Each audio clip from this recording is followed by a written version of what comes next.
Hi, hello, welcome back to our channel options master கை. நீங்க options மார்க்கெட்ல success பண்ணணும் அப்படின்னு நினைச்சீங்க அப்படின்னா நம்ம சேனலை தொடர்ந்து ஃபாலோ பண்ணுங்க. நாம சொல்ற விஷயங்களை புரிஞ்சுக்கோங்க, அண்டர்ஸ்டாண்ட் பண்ண ட்ரை பண்ணுங்க அட்லீஸ்ட். அப்படி பண்ணும்போது நீங்க உங்களுக்கான எஃபர்ட்டையும் போடும்போது நம்ம சொல்ற விஷயங்களையும் நீங்க புரிஞ்சுக்கிற பட்சத்துல மார்க்கெட்ல உங்களால கண்டிப்பா சக்சஸ் பண்ண முடியும். ஓகேங்களா? ஓகே. இப்ப இது பார்த்தீங்க அப்படின்னா, நிஃப்டிக்கு நாம நேத்து காலையில மார்க்கெட் தொடங்குறதுக்கு முன்னாடி குடுத்திருந்த லெவல்ஸ் இந்த 4 கிரீன் கலர் லைன்ஸ். இதுதான் நம்ம லெவல்ஸா குடுத்திருந்தோம். மார்க்கெட் ஓப்பன் பிரைஸ் பார்த்தீங்க அப்படின்னா 25,441 இங்க ஓப்பன் பண்ணிட்டான். ப்ரீவியஸ் டே க்ளோஸ் பிரைஸ்ல இருந்து கிட்டத்தட்ட ஒரு 110 பாயிண்ட் பாசிட்டிவ்ல கேப் அப்ல. ஏன்னா ப்ரீவியஸ் டே ஹைக்கும் அதிகமா ஓப்பன் பண்ணியிருக்கான். கேப் அப்ல ஓப்பன் பண்ணிட்டான். ஓப்பன் பண்ணி எக்ஸாக்டா நாம கொடுத்திருந்த அந்த R1 அந்த ஏரியால ஒரு ரிஜெக்ஷன். அதுக்கடுத்து ஓப்பனுக்கு கீழவே சஸ்டெயின் ஆனா ஓப்பனுக்கு கீழவே சஸ்டெயின் ஆகி நாம எந்த இடம் சொல்லியிருந்தோமோ, அதாவது நாம 25,350 அந்த ஸ்ட்ரைக்குக்கு மேல இருக்கிற வரை மேல போக தான் பார்ப்பான் அப்படின்றதான் சொல்லியிருந்தோம். எக்ஸாக்டா அந்த ஏரியால தான் ஒரு கரெக்ஷன் கொடுத்துருக்கான். அதுக்கடுத்து திரும்ப ப்ரீவியஸ் டே க்ளோசிங் பிரைஸ் அந்த இடத்துல ஒரு சப்போர்ட் எடுத்தவன் நல்ல ஒரு அப்சைட் மூவ்மெண்ட். இந்த இடத்துல கிட்டத்தட்ட ஒரு டபிள்யூ பேட்டர்ன் மாதிரி ஃபார்ம் ஆயிருக்கும். அதோட நெக்லைனை பிரேக் பண்ணதுக்கு அப்புறம் நல்ல ஒரு மூவ்மெண்ட் அப்படின்றது ஸ்டார்ட் ஆயிருக்கு. ஆனா அதுக்குள்ள மார்க்கெட் முடிஞ்சிருச்சு. நாம இந்த மாதிரி ஸ்பாட்ல இருக்க பேட்டர்ன்ஸை பார்த்துலாம் ட்ரேட் பண்ற ஆள் கிடையாது. முழுக்க முழுக்க ஆப்ஷன்ஸோட ப்ரீமியத்தை மட்டும் போய் பேஸ் பண்ணி தான் நாம ட்ரேட் பண்றது. நாம என்ன சொல்லியிருந்தோம் அப்படின்னா, மார்க்கெட் அப் ட்ரெண்ட்ல பை அண்ட் டிப் என்னதான் இறங்கினாலும் திரும்ப மேலே ஏறுறதுக்கு தான் வாய்ப்பு அப்படின்றது தான் சொல்லியிருந்தோம். மார்க்கெட் இந்த இடத்துல கிட்டத்தட்ட பாத்தீங்க அப்படின்னா ஒரு 12:30 மணி வரையும் உங்களுக்கு நல்ல ஒரு சைட்வேஸ்ல இருந்திருக்கான். அந்த சைட்வேஸை பிரேக் பண்ணி கீழே வந்தவன் நல்ல ஒரு ஃபால் அப்படின்றத கொடுத்துருந்துருக்கணும். ஆனா கொடுக்க முடியல. காரணம் நாம கொடுத்திருந்த அந்த ஸ்ட்ரைக்குங்க தான். அந்த ஸ்ட்ரைக்குங்க யார் எப்படி ட்ரேட் ஆகுறா அதை பொறுத்து மார்க்கெட் அதை தான் ரெஸ்பாண்ட் பண்ணும். அதாவது மார்க்கெட் எப்பவுமே ப்ரீமியம் என்ன சொல்லுதோ அதை தான் ஸ்பாட் கேட்கும். ஸ்பாட் சொல்றத ப்ரீமியம் கேட்காது. ஸோ ப்ரீமியத்தை நீங்க ஃபாலோ பண்ணீங்க அப்படின்னாவே மார்க்கெட்டை தெளிவா அண்டர்ஸ்டாண்ட் பண்ணிக்கலாம். நாம இங்க கீழே உங்களுக்கு ஸ்ட்ராங் சப்போர்ட் அப்படின்றது 150 வரையும் இருக்கு அப்படின்றது தான் சொல்லியிருந்தோம். இவ்வளவு தூரம் ஃபாலே ஆயிருந்தாலும் திரும்ப ஒரு ரெக்கவரி அப்படின்றது வரும் கண்டிப்பா. அது மார்க்கெட் முடியறதுக்கு எவ்வளவு நேரம் இருக்கு அப்படின்றத பொறுத்தும் அமையும். இப்ப இந்த இடம் பாத்தீங்க அப்படின்னா கிட்டத்தட்ட ஒரு 2:30 மணிக்கு தான் இந்த லோ அப்படின்றத செட் பண்ணியிருக்காங்க. நாம சொல்லியிருந்த அந்த 350 அந்த ஏரியா பிரேக் அவுட்டும் ஆகல பெருசா. ப்ரீவியஸ் டே க்ளோஸ் பிரைஸ் அங்கதான் இருந்திருக்கு. நாம கொடுத்திருந்த ஸ்ட்ரைக் பக்கத்துல தான் இருந்திருக்கு. அந்த இடத்துல சப்போர்ட் எடுத்தவன் நேரா மேல வந்துட்டான். கிட்டத்தட்ட ஓப்பன் பிரைஸுக்கே வந்துட்டான். இன்னும் கொஞ்சம் டைம் இருந்தது அப்படின்னா ஒன்ஸ் ஓப்பன் பிரைஸை பிரேக் பண்ற பட்சத்துல நல்ல ஒரு அப்சைட் மூவ்மெண்ட் அப்படின்றது கிடைச்சிருந்திருக்கும். ஆனா நமக்கு நல்ல பிரீமியத்தை மட்டும் டிகே பண்ணி மார்க்கெட்டை ஒரு சைட்வேஸ்குள்ளேயே வச்சிருக்காங்க. இந்த மார்க்கெட் பாத்தீங்கன்னா இப்ப இருக்கிற மாதிரி மார்க்கெட் பாத்தீங்க அப்படின்னா போன வருஷம் கிட்டத்தட்ட ஒரு இயர் எண்ட் அந்த ரேஞ்சில் இந்த மாதிரியான மார்க்கெட் தான் இருந்துருது. எனக்கு அந்த ஞாபகம் தான். என்ன அப்படின்னா எல்லாமே கேப்லேயே வேலையை முடிச்சிருவாங்க. ஒரு மேலே போகணும்னாலும் சரி, அவன் கேப் அப்ல ஓபன் பண்ணிட்டு அங்கிருந்து ஒரு சைட்வேஸ், இல்ல கீழே போகணும்னா கேப் டவுன்ல ஓபன் பண்ணி அங்கிருந்து ஒரு சைட்வேஸ், இந்த மாதிரியே நடந்துகிட்டு இருக்கோம். இப்ப அதே சைக்கிள் திரும்ப வந்துகிட்டு இருக்கு. என்ன நடக்கணுமோ நமக்கு ஒரு பிளாட் ஓபன் கொடுத்து அந்த இடத்துல பிரீமியம் சப்போர்ட்டோட மூவ் பண்ணும் போதுதான் நாம ஒரு தெளிவான என்ட்ரியை இன்ட்ராடேல பண்ண முடியும். ஆனா அதுக்கு வாய்ப்பு கொடுக்காம அவங்க கேப்லயே முடிச்சு பிரீமியத்தை அதுக்கப்புறம் நல்ல ஒரு டிகேக்குள்ளே வச்சிருக்காங்க. இந்த மாதிரியான நேரத்தெல்லாம் நாம என்ட்ரிஸ் அப்படின்றத அவாய்ட் பண்ணணும். மார்க்கெட் எப்படி ரன் ஆகுது அப்படின்றத நீங்க புரிஞ்சுக்கிட்டு உங்க என்ட்ரிஸை குறைக்க பார்க்கணும். பிரீமியம் இப்போதைக்கு ஏடிஎம் பிரைஸ்ல இன்னைக்கு க்ளோசிங் பிரைஸ்ல பாத்தீங்க அப்படின்னா ஒரு 80 பாயிண்ட் பக்கத்துல தான் இருக்கு. இந்த 80 பாயிண்ட் எக்ஸ்பைரி டே அன்னைக்கு இல்ல எக்ஸ்பைரி டே முதல் நாள் மதியத்துல இருக்க வேண்டிய பிரீமியம், அந்த பிரீமியம் தான் இன்னைக்கு இருக்கு. இவன் இன்னும் வெள்ளிக்கிழமை ரன் பண்ணணும், திங்கட்கிழமை ரன் பண்ணணும், மீதி இருக்கிறத செவ்வாய்க்கிழமை எக்ஸ்பைரி டே முடிவு மட்டும் எடுத்துட்டு போகணும். இவ்வளவு கம்மியான பிரீமியம் இருக்கிற பட்சத்துல என்ன நடக்கும் அப்படின்னா, மார்க்கெட்ல ஒரு பெரிய மூவ்மெண்ட் அப்படின்றது குடுக்கணும் அப்படின்ற அவசியமே இல்லாம போயிடும். பிரீமியம் அதிகமா இருக்கும்போது தான் மார்க்கெட்ட மேலயும் கீழயும் நகர்த்தி, அந்த பிரீமியத்த 0 பண்ணுவாங்க. ஆனா இருக்கிறதே இங்க கம்மியா இருக்கு அப்படின்னும்போது, மார்க்கெட் சும்மாவே ஒரே இடத்துல அடைச்சுக்கிட்டு இருந்தாலுமே, அந்த பிரீமியம் அப்படின்றது ரொம்ப ஈஸியா கரைஞ்சிரும். அந்த ரொம்ப ஈஸியா கரையிற பிரீமியத்த செல்லர் அழகா ப்ராஃபிட்டா புக் பண்ணிட்டு போயிடுவான். நீங்க எப்பவுமே ஆப்ஷன்ஸ் மார்க்கெட்ட பொறுத்தவரையும் ஒரு பிரைஸ் லோலே கிடைக்குது அப்படின்னு சொல்லி அந்த இடத்துல பை பண்ணணும் அப்படின்னு சொல்லி முயற்சி பண்ணாதீங்க. ஏன்னா இது செல்லரோட மார்க்கெட்.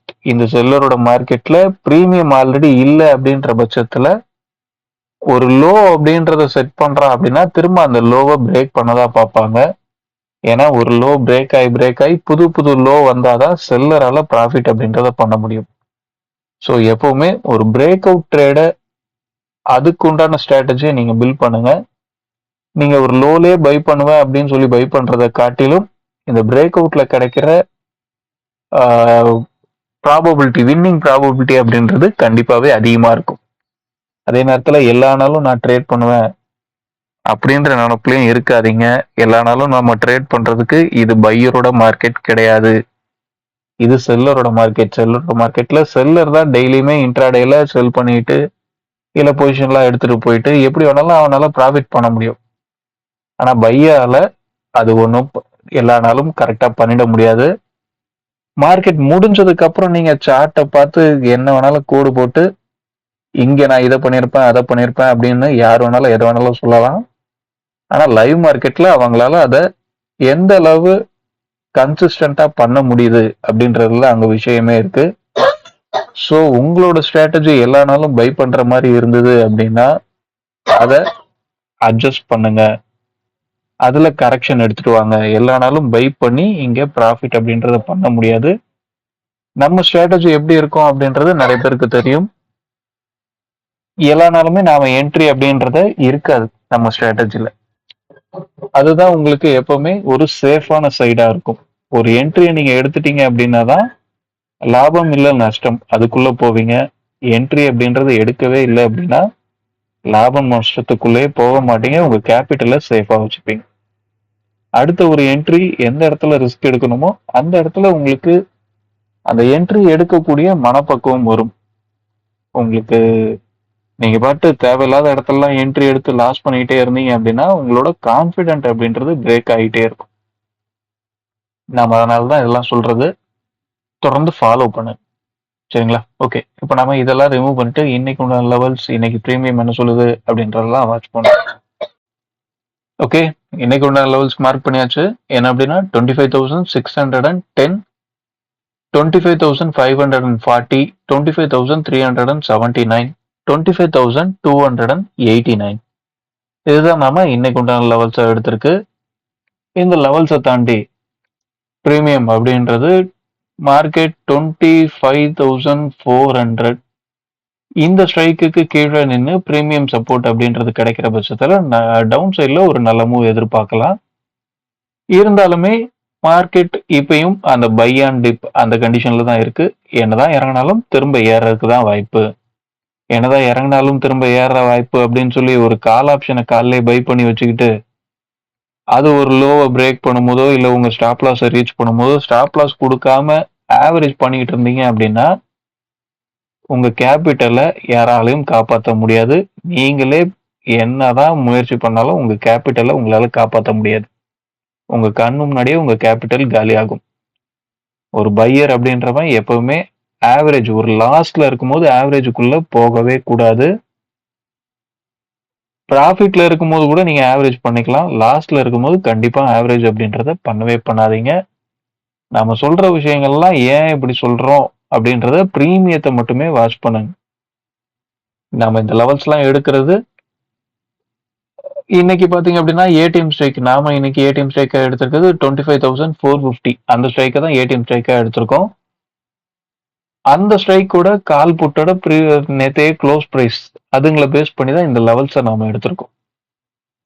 ஒரு பிரீமியத்தை பேஸ் பண்ணி லெவல்ஸை எடுக்கிற மாதிரி பிரீமியம் எப்படி ட்ரேட் ஆகுது, நேத்தைக்கும் லைவ் மார்க்கெட்டுக்கும் எப்படி ட்ரேட் ஆகுது, லைவ் மார்க்கெட்ல ஒரு காலும் புட்டும் எப்படி ட்ரேட் ஆகுறாங்க அப்படின்றதெல்லாம் வாட்ச் பண்ணுங்க.